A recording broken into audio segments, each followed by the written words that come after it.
Deze podcast is powered by ACC ICT, de nummer 1 Kubernetes specialist van Nederland.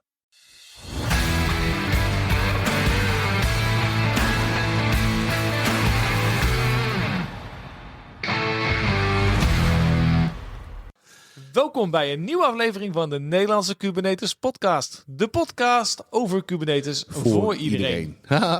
Wauw.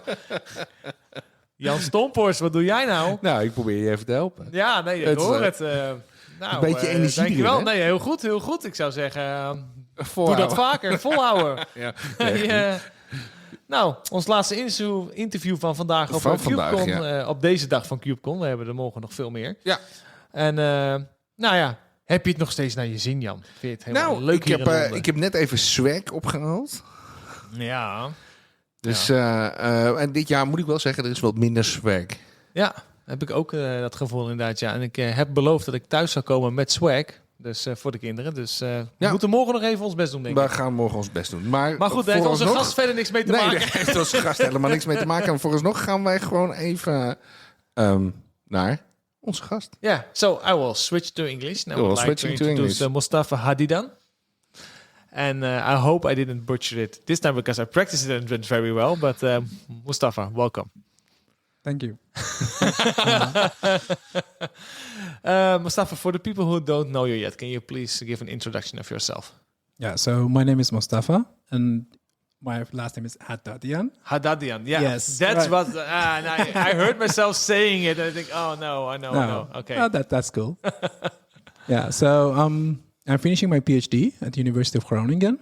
And it's been a year and a half. I started my startup company, which is also based on the product of my PhD.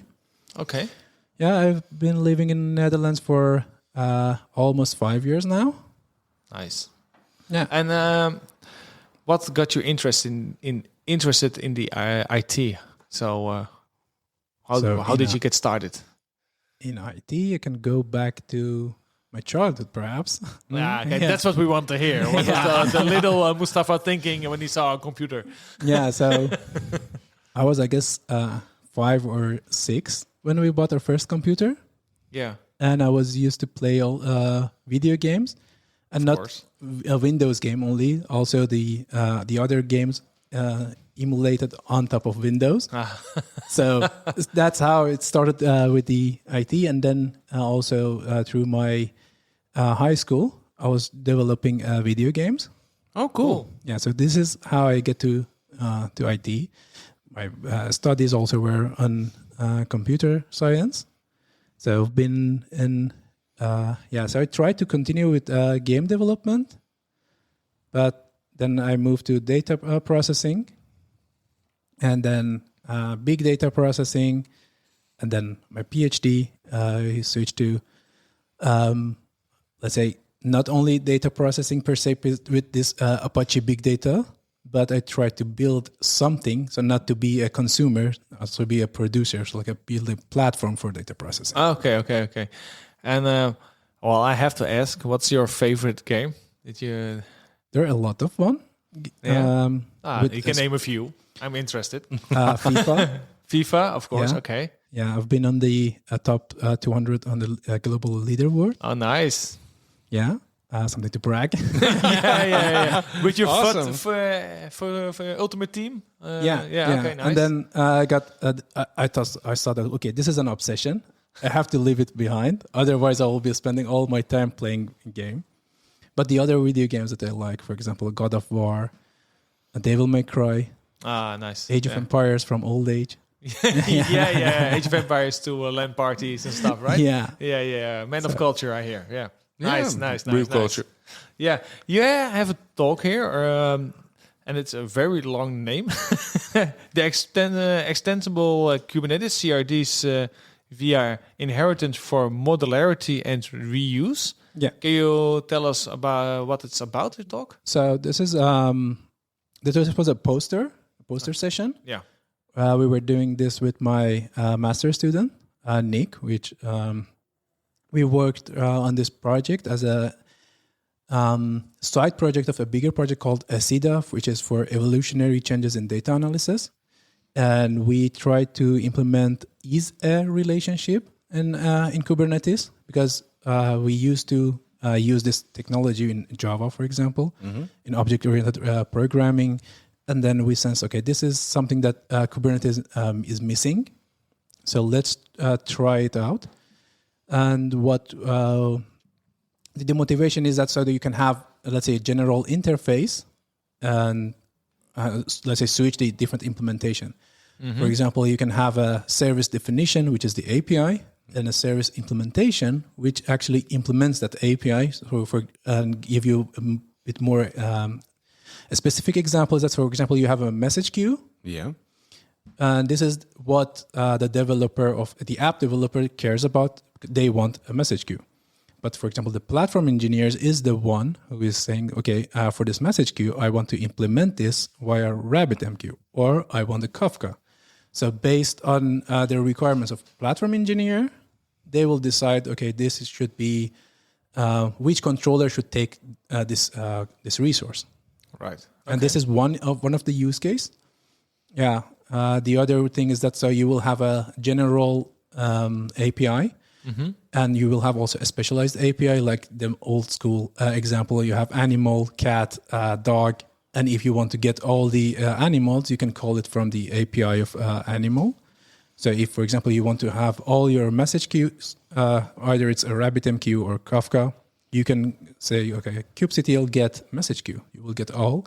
And if you want to config all of them also together, so you can communicate through the general API, or you can specifically configure the specific ones. Okay.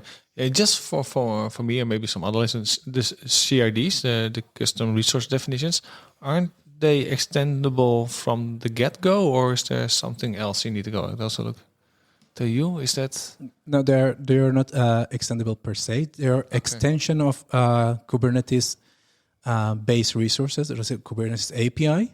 Yeah. But if you want to extend a CRD, there is no mechanism out there. Okay. So a CRD is a custom resource definition, and you create that for a custom resource. I know. I'm familiar with that, but I'm not the extendable part. Yeah, what are you extending then? So, for example, you already have one CRD with operator, with a controller, which is already working, and you want to extend on top of that. So you still want to have the general one, but you want to extend the schema of, let's say, a child one. And you want to, for example, after that, build a chain of inheritance, like we used to have in Java, for example. Okay. So it will enable you to reuse other components without, let's say, copy-pasting everything and having duplications, maintenance.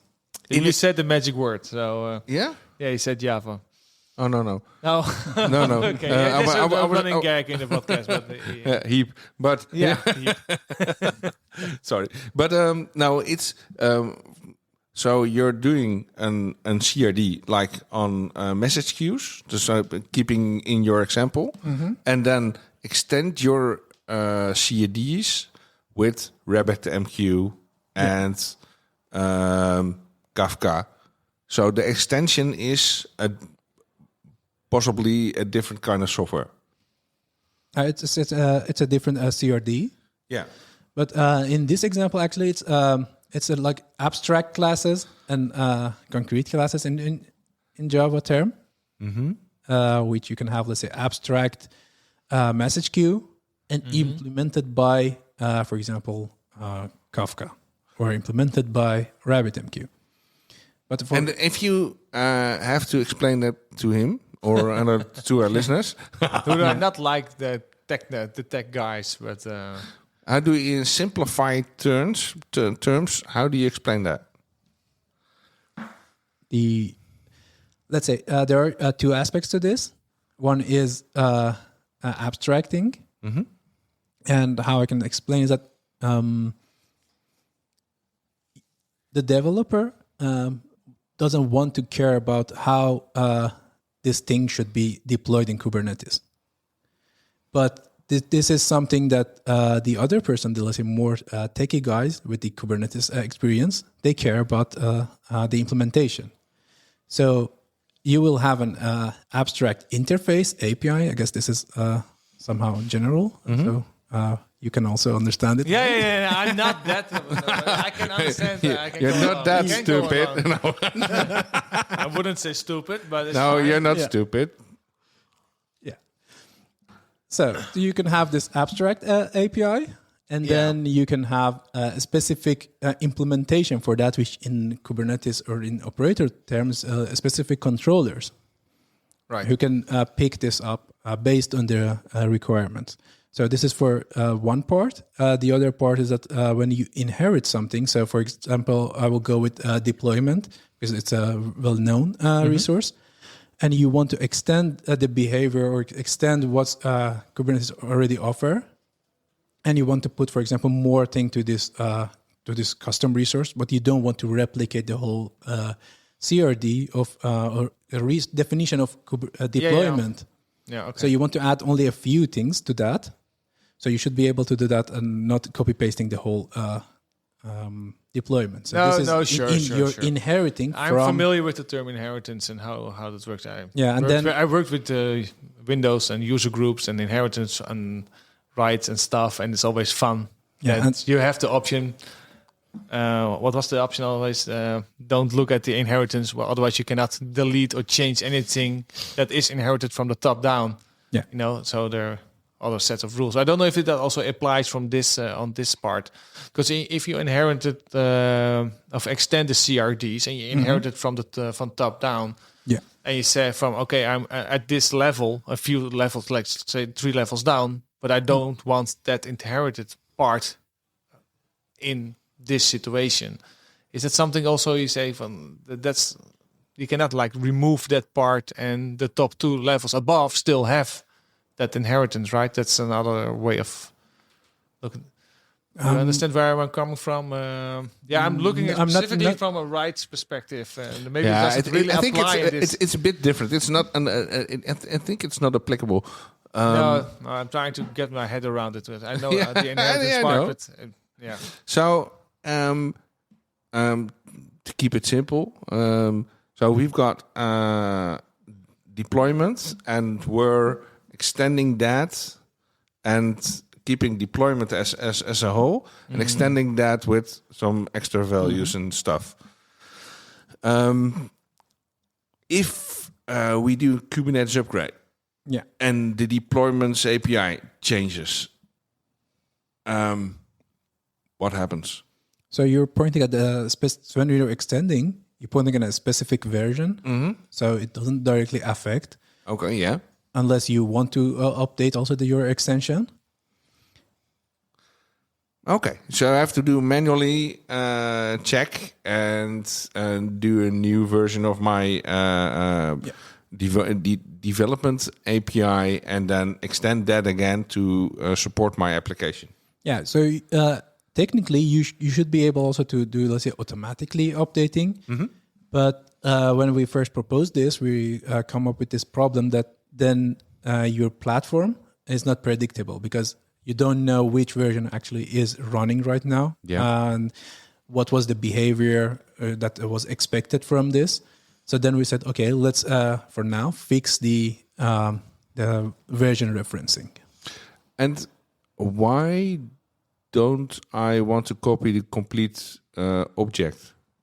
So why don't I want to copy the complete deployment and put that in my CRD?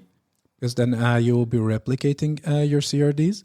And imagine just you have a chain of inheritance. And then you will also lose the controller mechanism delegation, because when you're extending that, you are also you'll be able to use the parent controller for taking care of the inherited part, and your controller only takes care of the extra parts, and also taking a look at the whole system to synchronize. Okay, so I can use the deployment controller if I extend the deployment. Yeah, right. That's correct.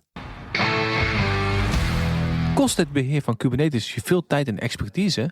Maak kennis met ACC ICT. Zij ontzorgen je volledig met managed Kubernetes diensten op elke cloud. Gecertificeerde specialisten zorgen voor compleet beheer, 24/7 support en optimale beveiliging. Jij kunt je focussen op je core business, terwijl je Kubernetes-omgeving in betrouwbare handen is. Manage Kubernetes van ACC ICT. Jouw zorg, onze expertise. Bezoek accict.com.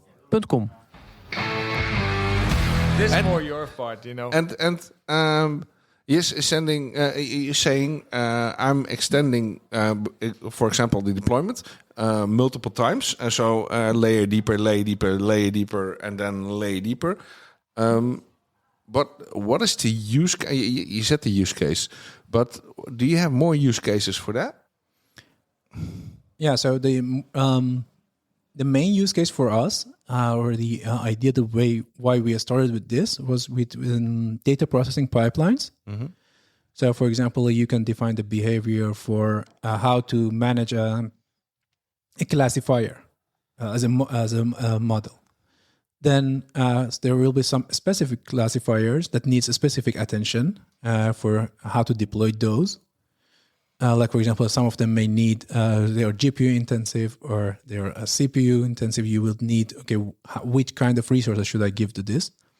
And then you may go one level, for example, deeper for some specific. So, for example, let me think. I cannot come up directly with an example right now, but let's say you have one classifier, then another classifier based on that, so you can go deeper and then specializing different types of. If we go to your message queue example, yeah. So I'm a developer. I want a message queue. And I've got a platform team that creates Kafka and RabbitMQ profiles, or CRDs.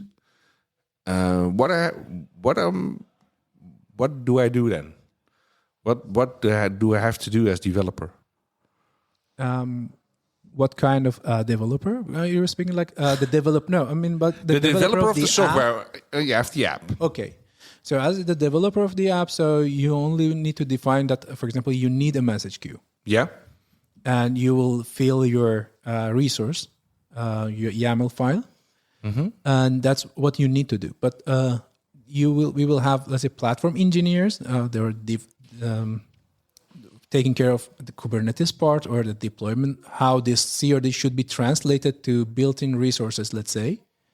For those, this makes difference that how to translate this general message queue one to either, let's say, RabbitMQ or Kafka.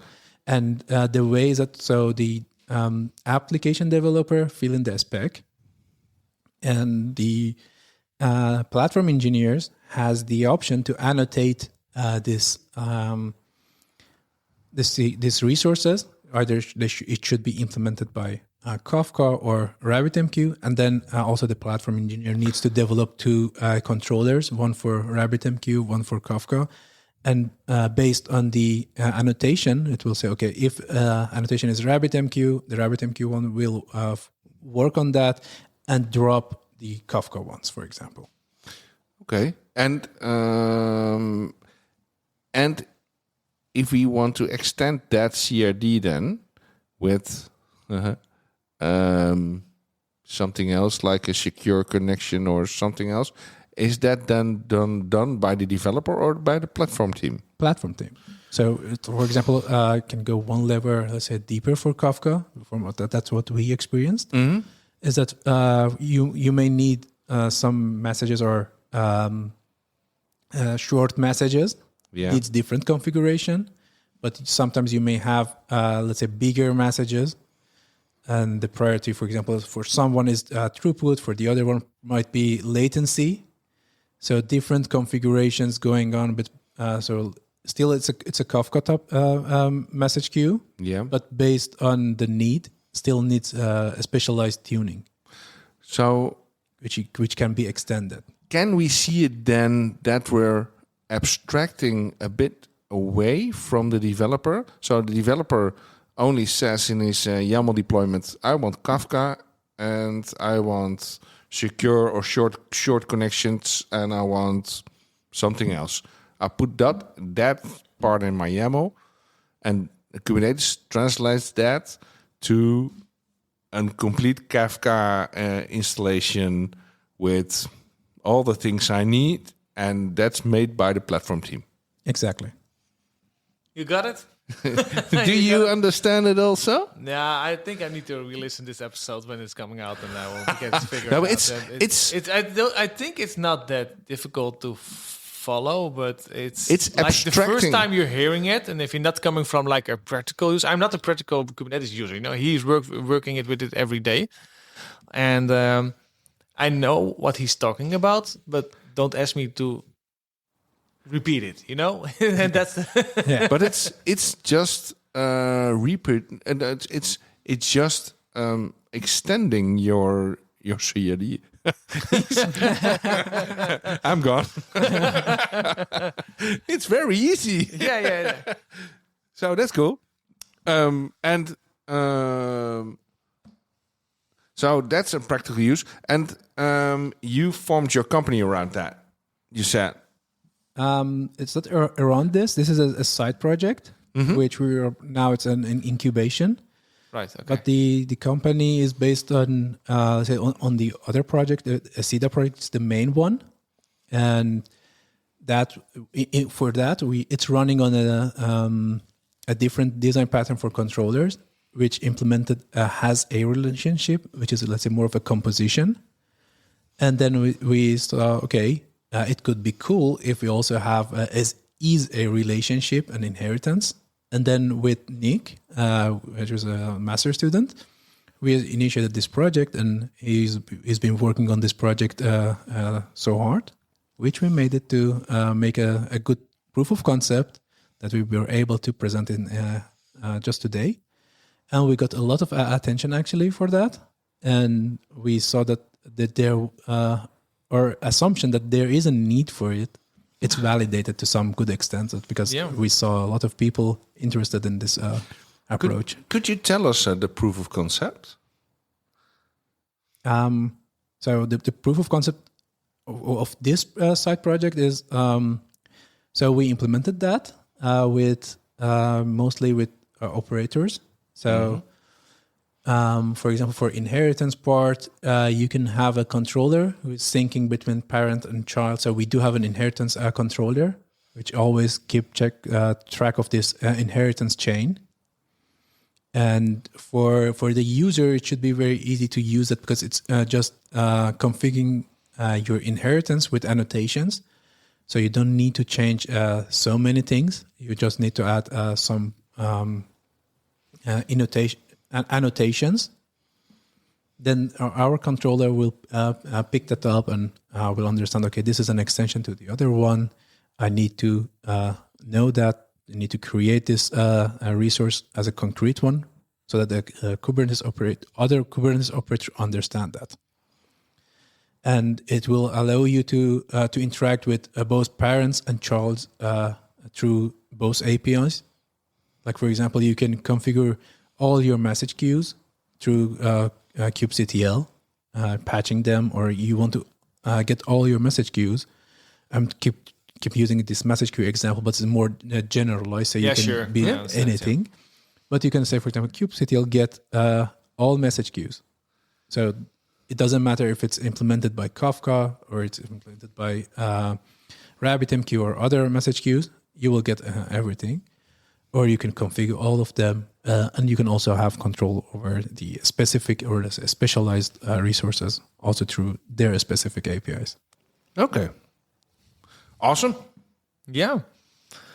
I was thinking, should you also do it explaining in Dutch? No. We'll use AI for that. Are you using AI also for that?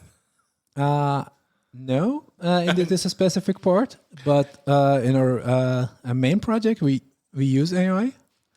And the SIDA project, because it's a project for data processing. Mm-hmm. And we do have a lot of, let's say, AI modules or any kind of data processing modules. And each of these modules it has some definitions. What are the inputs? What are the outputs? Perhaps some description of what they do. And we do have a service that you can, for example, type in that I want a data processing pipeline that gets this data and do this and output that. And based on the available things that you have in your repository, it will try to create a pipeline automatically for you so that it is doing your job. Okay. Okay. Your project, is that open source? Because it's everything is open source in our project. And where can we find it? It's on GitLab. It's a Dutch part, so like we use GitLab. GitLab.com/Ecida. Yeah, that should be it. Ecida. And how do you spell that? ECIDA. Okay. Evolutionary Changes in Data Analysis. Look, that's a nice name. You found it? Yeah. Cool. Cool. Thank you. Yeah. I think we're up for our final question. And, you can ask. Yeah, I will ask that question. You asked a lot of questions, but it's good. Mustafa, if I would put a crystal ball on the table, how would you like to see the future of Kubernetes? Okay, my mind goes to the crystal ball in the future. Yeah. We're still working on the crystal ball physically part, but that's maybe in the later. From the experience and the talks that I see, so Kubernetes is also adapting very quickly. So that's a good thing to see. The community is developing a lot. I think that currently Kubernetes is the current, and I guess it will also continue to be the current. So like it means that it's also the future. Yeah.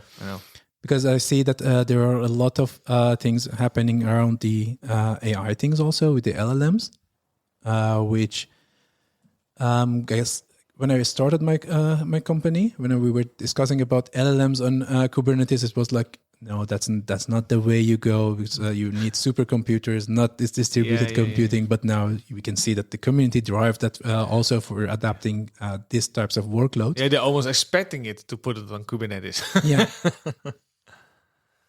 Okay. Well, nice. Cool. Yeah.